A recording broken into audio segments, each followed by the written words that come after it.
In the days when Israel was oppressed by the Philistines, there lived a man named Manoah, and his wife, a woman unable to have children.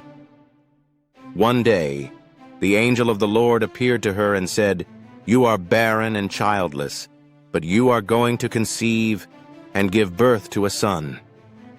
This child would be set apart from birth, a Nazirite dedicated to God.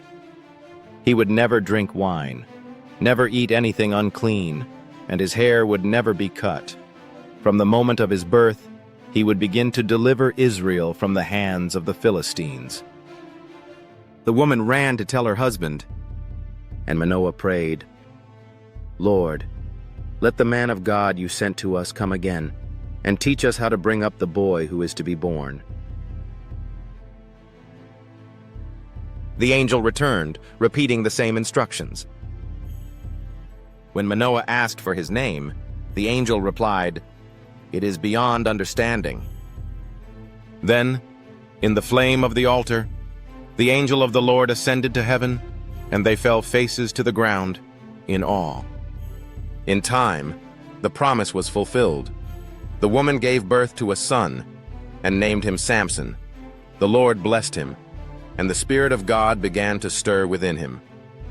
Years passed, and Samson saw a woman in Timnah, a Philistine. He returned home and told his parents, "I have seen a woman of the Philistines.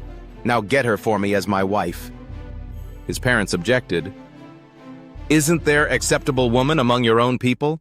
Must you go to the uncircumcised Philistines to get a wife?" But Samson insisted, "She is the one I want. Get her for me." They did not know that this was from the Lord, who was seeking an occasion to confront the Philistines. On the way to Timnah, a young lion came roaring toward him. The Spirit of the Lord came upon him in power, and with his bare hands, he tore the lion apart, as one might tear a young goat. Sometime later, he returned to marry the woman, and turning aside to look at the lion's carcass, he saw a swarm of bees and some honey inside it. He scooped out the honey with his hands and ate as he went along. He even gave some to his parents, but did not tell them where it had come from. At the wedding feast, Samson posed a riddle to the Philistine guests. "If you can give me the answer within the 7 days of the feast, I will give you 30 linen garments and 30 sets of clothes. If you cannot, you must give them to me." The riddle was born from the lion and the honey, but the guests could not solve it. They pressured his bride, threatening to burn her and her father's house if she did not tell them the answer. She wept before Samson, begging for the secret.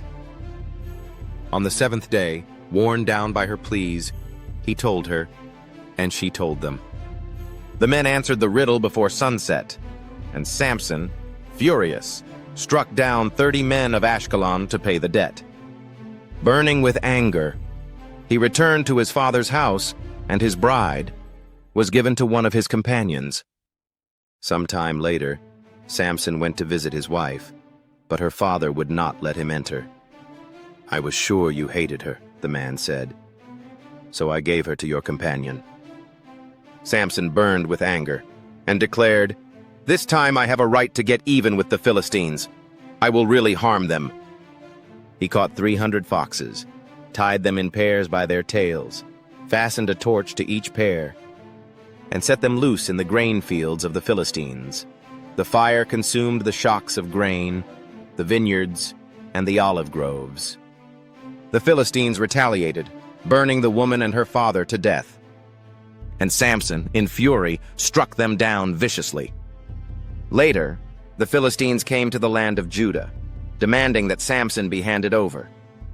3,000 men of Judah went to the cave where he stayed, and bound him with 2 new ropes. As they brought him to the Philistines, the Spirit of the Lord came upon him in power. The ropes became like charred flax and fell from his hands. Finding the fresh jawbone of a donkey, he struck down 1,000 men. Years passed, and Samson ruled Israel for 20 years. But one day, he fell in love again. Her name was Delilah. The rulers of the Philistines came to her and said, "Persuade him to reveal the secret of his great strength, and each of us will give you 1,100 pieces of silver." Day after day, Delilah pressed him with her words. 3 times, he gave her false answers, but at last, tired to death by her nagging, he told her everything. "No razor has ever been used on my head," he said, "because I have been a Nazirite dedicated to God from my mother's womb. If my head were shaved, my strength would leave me, and I would become as weak as any other man." Delilah knew he had told her the truth. She called the Philistines rulers, and as he slept on her lap, a man shaved off the 7 braids of his hair.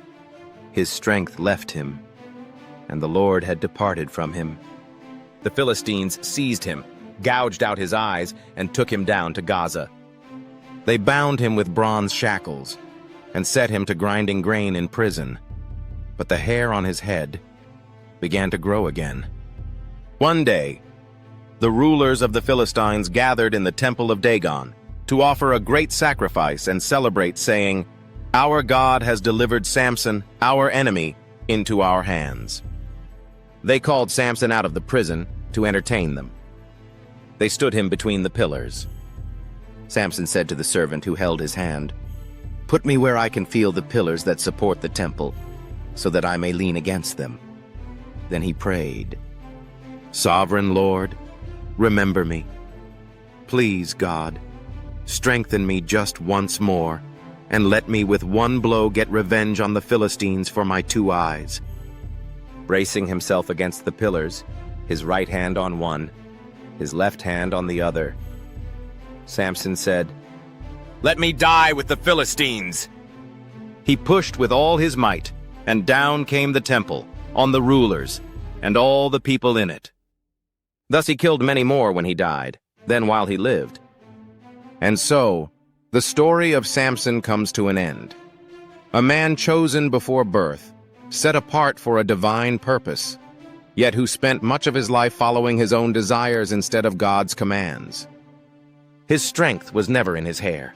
It was in the Spirit of God upon him. The hair was only a sign of the covenant, a visible reminder that his life belonged to God. When his hair began to grow again in prison, it was not magic returning, it was a sign that God had not abandoned him, that his mercy can reach even a man who failed again and again. Samson's final act was not about revenge alone.